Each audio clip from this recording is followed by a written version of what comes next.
देखिए हमने चला रहे थे जीव विज्ञान। जीव विज्ञान किसे कहते हैं? कहना है विज्ञान की वह शाखा जिसके अंतर्गत जीव जंतु और पेड़ पौधे का अध्ययन किया जाता है। क्या कहते हैं? जीव विज्ञान कहते हैं। जीव विज्ञान के कितने शाखा होते हैं? दो। पहला जंतु विज्ञान, दूसरा वनस्पति विज्ञान। अब कहेंगे जंतु विज्ञान का जनक किसे का? जनक मतलब होता है पिता, नहीं, जनक मतलब पिता। लेकिन अरस्तु जो है, देखिए 3 चीज का पिता है। पहला, जीव विज्ञान का पिता कौन है? अरस्तु। जंतु का पिता अरस्तु। एक और है भ्रूण। अब कोई अगर आपको पूछे कि भ्रूण का जो है खोज किसने किया था, वो भी कौन किया था? अरस्तु ने। अब देखिए ये हो गया। आगे है वनस्पति विज्ञान का पिता किसे कहते हैं? पहले जो है सर यही चल रहा था, समझे ना, यही। लेकिन अब जो है इधर से वनस्पति विज्ञान को अलग कर दिया गया है। तो वनस्पति विज्ञान का पिता किसे कहते हैं? थियोफ्रैक्टस। याद कर, हो गया, हो जाएगा ना। तो जैसे देखिए क्या करना, अगर क्वेश्चन आपको आएगा कि जंतु विज्ञान का पिता किसे कहते हैं, तो अरस्तु, और वनस्पति विज्ञान का थियोफ्रैक्टस। तो जंतु विज्ञान किसे कहते हैं? कोई बताओ, जंतु विज्ञान किसे कहते हैं? जिसमें ऐसे बोलना है, जीव विज्ञान की वह शाखा जिसके अंतर्गत जीव जंतु का अध्ययन किया, उसे क्या कहते हैं? जंतु विज्ञान। आगे है, ये हो गया। तो क्या फिर आप कीजिए, जीव विज्ञान की वह शाखा जिसके अंतर्गत जीव जंतु का अध्ययन किया जाता है, उसे क्या कहते हैं? जीव विज्ञान। बाकी रह गया वनस्पति विज्ञान। अब वनस्पति विज्ञान किसे कहते हैं ये समझना है। तो क्या कहना है? जीव विज्ञान की वह शाखा जिसके अंतर्गत पेड़ पौधे का अध्ययन किया जाता है, उसे क्या कहते हैं? वनस्पति विज्ञान। यही 2 चीज हमको समझना था। आगे हम लोग इसमें चलेंगे, बहुत सारे शाखा इसका है। अब देखिए इसका किसको याद नहीं हुआ बताइए तो? याद हुआ कि नहीं हुआ? हुआ। क्या क्वेश्चन क्या है पहले फिर समझिए। क्वेश्चन है जंतु विज्ञान किसे कहते हैं? करना है जीव विज्ञान की वह शाखा जिसके अंतर्गत क्या जीव जंतु का अध्ययन किया जाए, यानी उनके बारे में जाना, जैसे क्या कहेंगे?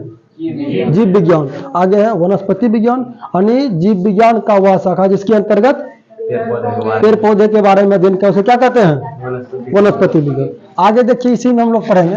अब देखिए, अब इसी में आएगा कि सर कोशिका, नहीं, जिसको बोलते हैं सेल। या फिर आपको लगता होगा कि सर आप इसका इंग्लिश नहीं बताए, इसका नहीं बताए।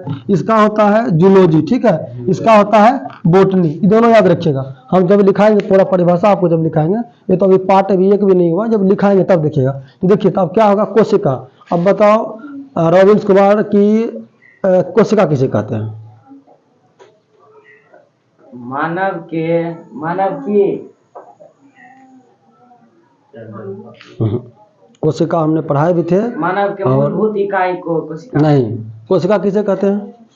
ऐसे बोलना, शरीर की क्रियात्मक एवं रचनात्मक इकाई को पढ़ाए भी। कितना बार पढ़ाए? फिर समझिए, यानी सिंपल समझिए, सुनो, सिंपल समझना है। जब आप देखिएगा वहां पे कि मूर्तिकार, जब आर्टिस्ट जो होते हैं, जो बनाते हैं मूर्ति मिट्टी का, वो क्या करता है? शरीर की पहले क्रिया किया, रचना किया, लाड़ का मतलब बना तैयार कर दिया। उसके बाद क्या करेगा? उसके बाद उसे मिट्टी लेपेगा, उसका रचना कर कार्य। देखिए शरीर की क्रियात्मक एवं रचनात्मक इकाई क्या कहते हैं?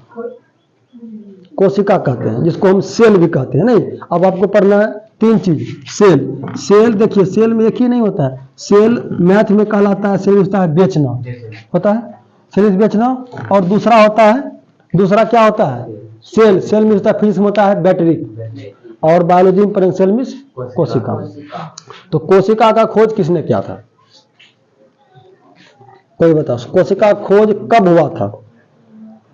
1918 दीजिएगा, 1600 दीजिएगा, 1665 में रॉबर्ट हुक ने किया। ये सब याद रखने की कॉमन बात है। देखिए आपको हम अगले दिन जब नेक्स्ट दिन जब पढ़ाएंगे, आप देखिए कभी कभी क्या होता है, हम लोग हिचकी हो जाते हैं, होता है हिचकी नहीं होता है, हिचकी कर देते हैं, खाना खाते खाते मतलब सड़क जाते हैं। क्यों सड़कते हैं? लोग क्या कहता है कि तुमको कोई याद किया है। नहीं, आप ही किसी को याद किया, को तो नहीं बोला। कभी कभी कहा बैठे डर जाते हैं ना, हमें कौन आ गया, बाप रे बाप, अरे कौन आ गया? नहीं, वो आप क्यों डरे, वो आपका कारण बताएगा। अगले दिन हम लोग बताएंगे कि जो भी है, जैसे कि कोई भी आदमी है उनका ऑपरेशन किया जाता है। जैसे अक्सर महिला का ऑपरेशन होते रहता है, उनको सुई कहाँ दिया जाता है, किस भाग में सुई दिया देने से उनका पूरा शरीर जो है बहुत हो जाता है और कहीं भी काटने से कोई दिक्कत उसको नहीं होता है। आगे हम आप लोग को फिर आगे भी बताएंगे अवस्था कितने होते हैं। मैंने अभी बने रहिए इसमें, ठीक है, आगे आप लोग को हम दिखाएंगे। आज भर के लिए इतना ही रहने दीजिए, ठीक है।